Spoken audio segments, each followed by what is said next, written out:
जी अस्सलाम वालेकुम dear students, मैं रिजवान अहमद। आप सब लोग कैसे हैं जी? उम्मीद करता हूँ आपका दिन अच्छा चल रहा होगा। डियर स्टूडेंट्स, कल एक्चुअली हमारी क्लास नहीं हो सकी due to certain family obligations. मैं स्टूडियो नहीं आ सका। आज मैं आप लोगों के साथ लाइव हूँ।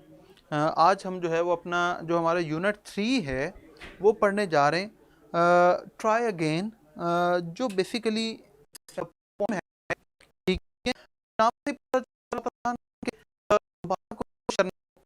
इस मैसेज भी यही मिला कि इंसान जितनी मुश्किलात का सामना करना पड़े, इंसान को जितनी भी परेशानियां हो, जितनी भी तकलीफ हो,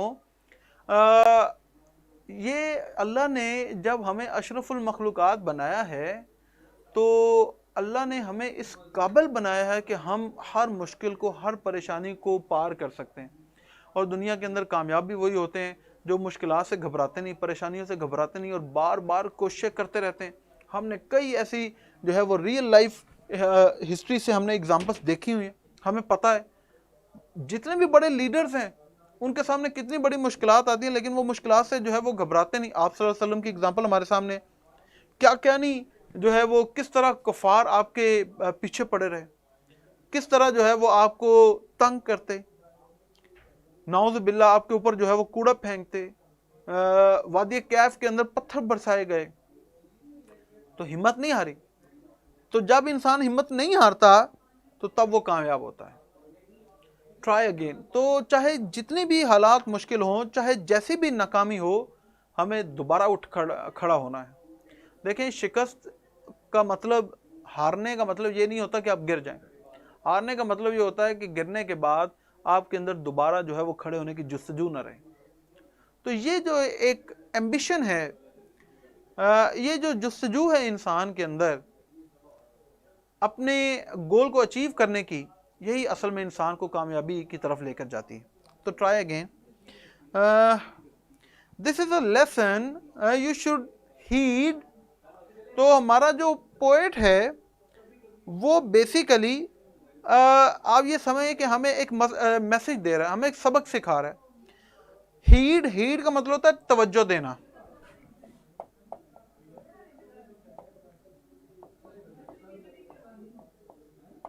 तवज्जो देना, अटेंशन। तो वो पहली पोएम में ही वो अपनी बात शुरू करता है कि देखो भाई, आप लोगों के लिए एक ही मकसद है, एक ही मैसेज है, और वो है ट्राई अगेन, दोबारा कोशिश करो। If a first you don't succeed be successful, कामयाब होना। हाँ, अगर तुम शुरू में, अगर तुम पहली कोशिश में पहली बार कामयाब नहीं होते, ट्राई अगेन, दोबारा कोशिश करो। Then your courage should appear. Courage, courage का मतलब होता है bravery, दलेरी।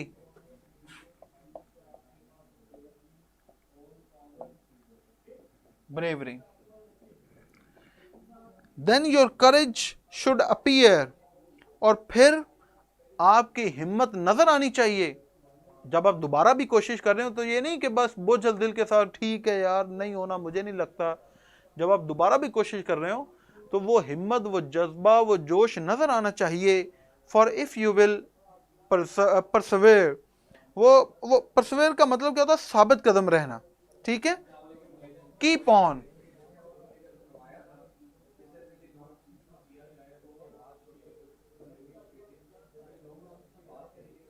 Keep on,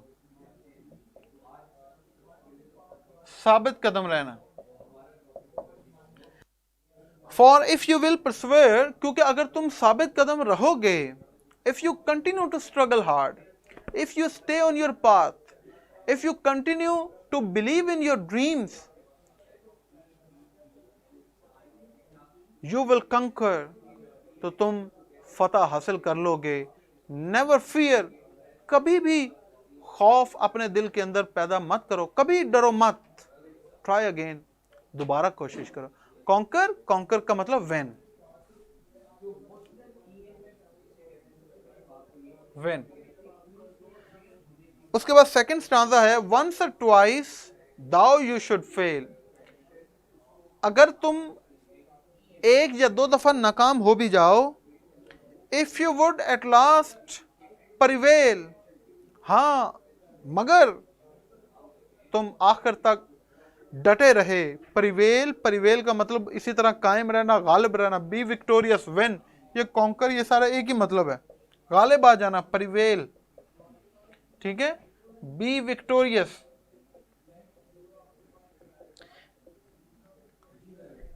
if you would at last prevail, अगर तुम आखिर तक डटे रहो, ट्राई अगेन, दोबारा कोशिश करो।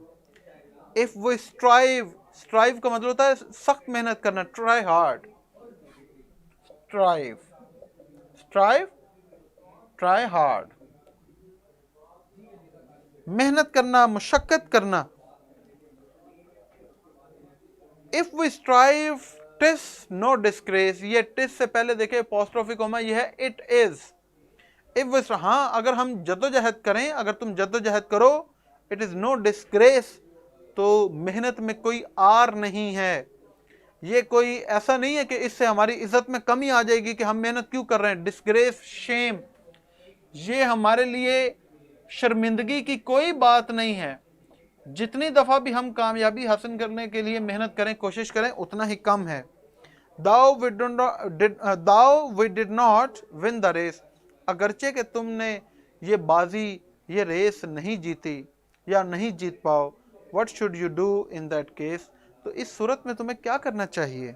ट्राई अगेन, तो एक दफ़ा फिर कोशिश करो। If you find your task is hard, task, काम, वर्क, अगर तुम्हें लगे कि तुम्हारा काम मुश्किल है, ट्राई अगेन, दोबारा कोशिश करो। Time will bring you your reward, reward, prize, तो वक्त जो है वो तुम्हें इसका सिला ज़रूर देगा। जैसे कहते हैं ना कि मेहनत कभी रायगा नहीं जाती, अल्लाह मेहनत का फल जो है वो रायगा नहीं करता, ज़रूर मेहनत का फल मिलता है। तो ये है कि अगर आपका काम मुश्किल भी है तो कोशिश करते रहें, वक्त जो है वो आपको उसका सिला, उसका इनाम ज़रूर देगा। Try again, all that other folk can do, दोबारा कोशिश करो और वो सब जो दूसरे लोग कर सकते हैं। Why with patience should not you, तो दुनिया में मुश्किलात सिर्फ आपके ऊपर नहीं पड़ी, लाखों करोड़ों लोग जो हैं वो तारीख में और अभी भी आपसे ज़्यादा मुश्किलात में हैं, और वो उन मुश्किलात को बड़ी सब्र के साथ, बड़ी हिम्मत के साथ बर्दाश्त करते हैं।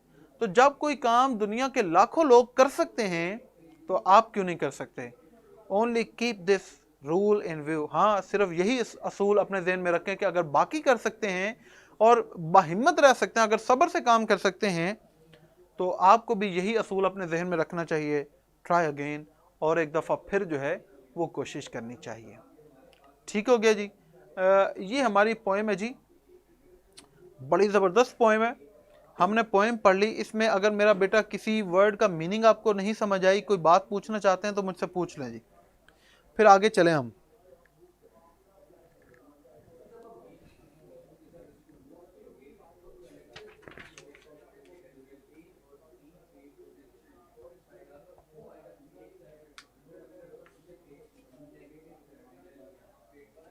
अगर आपको बेटा क्लियर है तो आप क्लियर जो है वो कमेंट सेक्शन में अपना फीडबैक दे सकते हैं, ताकि मुझे आइडिया हो जाए और हम आगे जो है वो इसकी एक्सरसाइज में से फिर क्वेश्चन आंसर्स कर लें।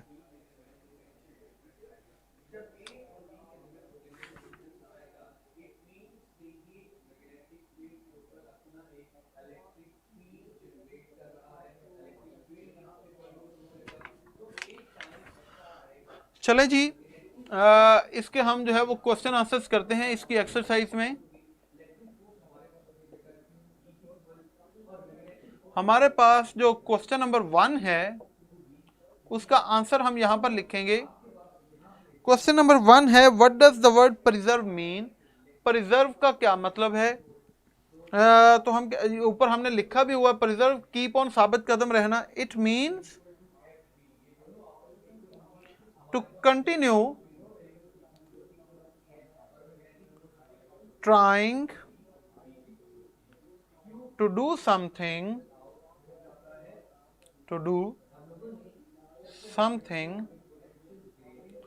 in spite of difficulties।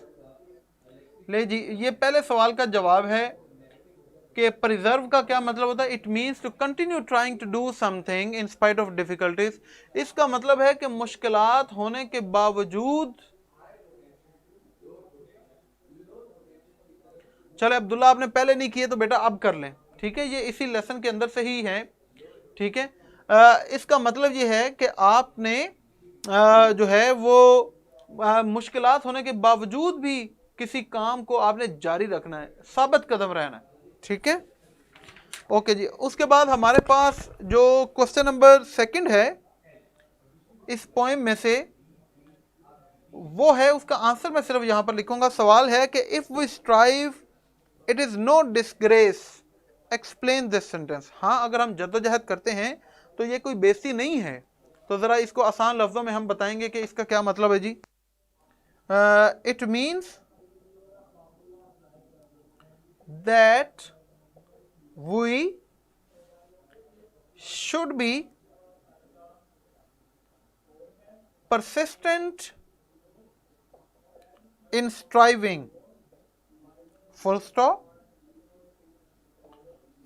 It is not a matter of shame, it is not a matter of shame to work, full stop. दूसरे सवाल का जवाब कि it means that we should be persistent in striving. इसका मकसद, इसका मतलब यह है कि हमें अपनी जद्दोजहद में कंटिन्यूसली जो है वो चलते रहना चाहिए, हमें अपनी जद्दोजहद रोकनी नहीं चाहिए, हमें अपनी स्ट्रगल जो है वो करते रहना चाहिए। It is not a matter of shame to work, और काम करना जो है ये कोई बेइज्जती की बात नहीं है।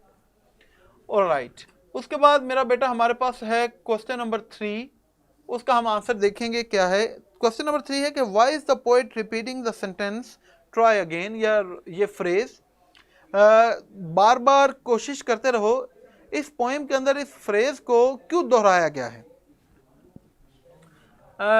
The poet repeats the sentence try again due to its importance in our life। वो इसलिए दोहराता है क्योंकि इसकी हमारी जिंदगी के अंदर अहमियत बहुत ज्यादा है, ठीक है। हमें बार बार जो है वो अपने इसी असूल को अपने जहन में रखना होता है, हमें दोबारा जो है वो हर चीज़ के लिए कोशिश करनी पड़ती है, और जितनी हम कोशिश करेंगे उतने ही हमारे जो है वो कामयाबी के जो चांसेस हैं वो भी बढ़ते जाएंगे, ठीक है। नहीं बेटा, ये 30 to 40 वर्ड्स का पंजाब बोर्ड के अंदर जो है वो 30 to 40 वर्ड्स का आंसर नहीं होता, आई डोंट नो।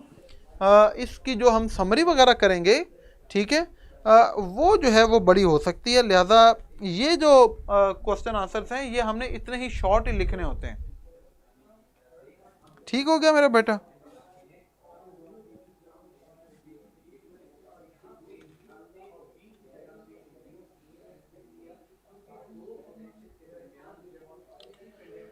अच्छा जी, हम इसके कुछ और भी क्वेश्चन आंसर्स करेंगे, ठीक है, लेकिन आज के लेक्चर में हम इसे जो है वो यहीं पर छोड़ेंगे, और इसकी समरी भी मैं आपको लिखवाऊंगा, ठीक है। एक लेक्चर के अंदर इसकी समरी मैं आपको लिखवा दूंगा, ज़बरदस्त सी समरी हम इंशाल्लाह इसकी लिख लेंगे। आपने उसको नोट डाउन कर लेना और आपने पेपर में वैसे ही करना है, ठीक है। आज के लिए मैं चाह रहा हूँ कि बस काफ़ी, हमने पोएम रीड कर ली, इसके मीनिंग्स लिख लिए, क्वेश्चन आंसर लिख लिए। मैं अभी साइड पर हो रहा हूँ, ताकि अगर आप इस बोर्ड का स्क्रीनशॉट लेना चाहें, इसकी पिक्चर लेना चाहें, तो आप मेरा बेटा इसकी पिक्चर ले लें। ये ना देखें, अगर आप, मैं आपको बार बार बता रहा हूँ कि अगर आप रोज़ का काम रोज़ नहीं करेंगे, अगर आप इसी तरह वर्ड्स को नोट नहीं करेंगे, क्वेश्चन आंसर्स नहीं लिखेंगे, तो ये वक्त तो गुजर जाना है, और फिर बाद में जो है वो चीज़ें आपके लिए मुश्किल हो जाएंगी। उमैर कह रहे हैं पैराफ्रेज कराना, ठीक है बेटा, इसका जो है वो हम रेफरेंस टू कॉन्टेक्स्ट भी कर लेंगे, इसकी समरी भी कर लेंगे, पैराफ्रेजिंग भी कर लेंगे, कोई मसला नहीं है, ठीक है। लेकिन मैं उम्मीद करता हूँ कि आज जो पोएम पढ़ी है वो आप लोगों को समझ आ गई होगी, उसमें तो कुछ मुश्किल नहीं होगा, बहुत ही आसान पोएम है ये हमारी। चले अभी जो है वो फिर ऐसा है कि हम अपना टेस्ट शुरू कर लेते हैं। अभी थोड़ी ही देर में स्क्रीन के ऊपर जो है, जी हाँ मुबशर कह रहे हैं कि टेस्ट शुरू करवाएं। जी हाँ, टेस्ट जो है वो अभी शुरू करवा देते हैं, टेस्ट दें और उसके बाद जो है वो फिर हम डिस्कस करते हैं अपने टेस्ट को भी। जी रिज़ल्ट जो है वो सामने आ गया है। इसमें हमारे पास मीरब जो है उनके 5 आउट ऑफ 5 हैं, क्लाउड है, इम्तिसाल हैं, हिफ्ज़ा हैं, शफ़ा हैं, मकसूद हैं, हसीब हैं, एहतशाम हैं, अलीहा हैं। ये स्टूडेंट्स हैं जी जिनके 5 आउट ऑफ 5 ज़बरदस्त है जी, ये तो बड़ी अच्छी बात है। और स्टूडेंट्स के 4 भी हैं काफ़ी, और एक माशाल्लाह हमारा स्टूडेंट है जिसके 0 हैं। Very good. खैर ठीक है जी। कुछ स्टूडेंट्स के कम हैं, एक है जैसे, तो बेटा आप लोग कोशिश करें कि नेक्स्ट टेस्ट में जो है वो इम्प्रूव करें, अच्छा टेस्ट दें ताकि आपके मार्क्स अच्छे आ सकें। यही तैयारी का टाइम है। अब आहिस्ता आहिस्ता अगर हम इन चीज़ों को प्रिपेयर करते जाएंगे तो फिर हमारे पास एम्पल टाइम होगा कि हम रिवीजन करते हुए चीज़ों को बड़ी आसानी से जो है वो समझ सकते हैं। अब मेरा बेटा मैं आपको एक और बात कि अभी हमारे 3 चैप्टर जैसे कंप्लीट हो गए। इंशाल्लाह कल इसकी हम एक्सरसाइज वगैरह करेंगे, 1-2 दिन के अंदर एक्सरसाइज हो जाएगी। तो मैं चाह रहा था कि 3 जो चैप्टर्स हैं इनका एक हम ग्रैंड टेस्ट रख लें नेक्स्ट वीक में ना, एक टेस्ट रख लें कुछ 30-40 मार्क्स का, जिसके अंदर शॉर्ट क्वेश्चन हों, जिसके अंदर ट्रांसलेशन से रिलेटेड कोई पैराग्राफ है तो वो रख लें हम एक, स्पेलिंग्स से रिलेटेड जो एमसीक्यू है, जो भी पेपर पैटर्न के मुताबिक जो चीज़ें चैप्टर में से आती हैं वो सारी हम ऐड करके तो हम कोई 30 या 40 मार्क्स का जो है वो एक अपना ग्रैंड टेस्ट रख लें। तो आप लोग जो है वो अभी सजेस्ट कर सकते हैं, टाइम है जी। आप अपनी सजेशन, अपना फीडबैक अभी कमेंट सेक्शन में बता दें कि क्या ख्याल है 3 चैप्टर्स का टेस्ट हो जाए तो ज़्यादा अच्छा है ना। मैं आपके कमेंट्स का वेट कर रहा हूँ जी। और इसके साथ मैं आपको ये बता दूं कि कल जो है वो 1 मई है, कल बेटा छुट्टी होगी campus.pk की तरफ से। कल हमारा कोई जो है वो लेक्चर नहीं होगा किसी भी सब्जेक्ट का। अफराद कह रहे हैं हमारी क्लास में सब वेरिएशन 5 लेने वाले भी, 0 लेने वाले भी। ठीक है,